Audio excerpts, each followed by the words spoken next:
আসসালামু আলাইকুম। সবাই কেমন আছেন? আশা করি ভালো আছেন। আজকে আমি আপনাদের সামনে ম্যাঙ্গো আইসক্রিম বানিয়ে দেখাবো। এর জন্য আমি দুটো আম নিয়ে নিয়েছি।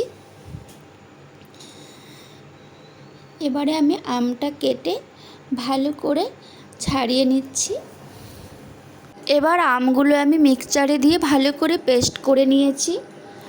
এদিকে আমি কড়াই 2 প্যাকেট গুঁড়ো দুধ আর 1 কাপ চিনি দিয়ে ভালো করে জাল দিয়ে ঘন করে নিয়েছি।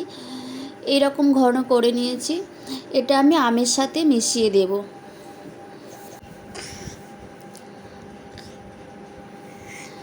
ভালো করে এবার আমি মিশিয়ে নেব। মেশানো হয়ে গেছে। এবারে আমি একটা আইসক্রিম মোল্ডের মধ্যে এগুলো একটু একটু করে সব দিয়ে দেব। দিয়ে আমি এবার ফ্রিজে রেখে দেব। 10 থেকে 12 ঘন্টা পর আমি দেখাবো। 10 থেকে 12 ঘন্টা পরে আমি ফিরে এলাম।